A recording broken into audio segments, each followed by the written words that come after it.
Hey guys, Jeff Beers here from 40 Finance, and today I want to talk about this headline I read here today, that the probability of a recession rises to the highest in 7 years, according to a Wall Street Journal survey. So I thought this was intriguing just because any headline like this where you're basically saying a recession is on the rise via a survey is very interesting. So let's take a look at what they're really saying and try to figure out, is the media just trying to scare us into a recession, or is there some real facts behind this? Okay, so just to skip through and summarize, the article goes on, it's a poll from the Wall Street Journal survey records, and it just says the odds of a recession have grown to the highest level in 7 years. Okay, so and 7 years ago was 2011. Okay, 2011 was really almost at the start of this bull market that we're having right now, where technology and progress and corporate profits were pushing to all-time new levels and basically gave us an instant trajectory upwards. So whoever was calling for a recession in 2011, I'm already a little doubtful about their ability to project the future. It then goes on to say that economists surveyed by the journal are seeing on average a 25% chance of a recession over the next 12 months.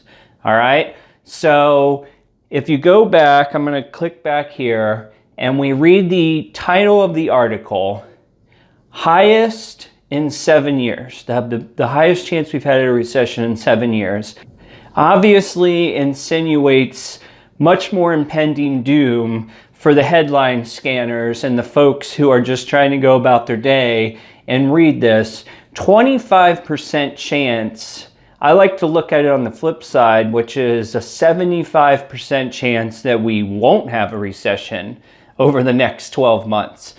This seems like a case where we're taking the math and making the headlines fit whatever we want to push across, which in this case seems like some sort of recession obsession, if you will.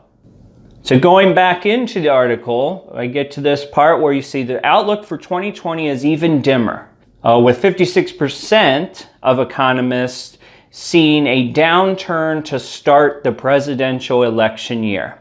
However, it doesn't really say recession, right? It says they foresee a downturn to start in the presidential election year. So remember, a recession doesn't mean the Great Depression. It means revenues, particularly corporate revenues, are declining. Costs could be increasing. It's just a fluctuation of business. It doesn't necessarily mean that, for example, nobody's going to make money on the stock market. Everybody's stocks are worthless because we've hit a downturn, as it's called here.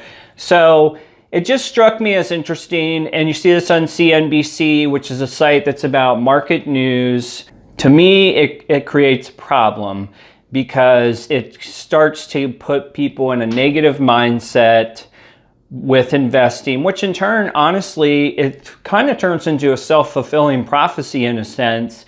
If you convince the public that there is going to be a recession, a lot of folks who are not into the stock market on a daily basis take some of that news to heart because everybody's saving for something in the future, right? So they start to sell, they start to put money in different places, they go to 0% savings accounts and things like that because they get scared. They put off purchases because they think they're going to lose their job. And with that kind of sentiment, I don't think it's very productive. Now, there's a line with the truth.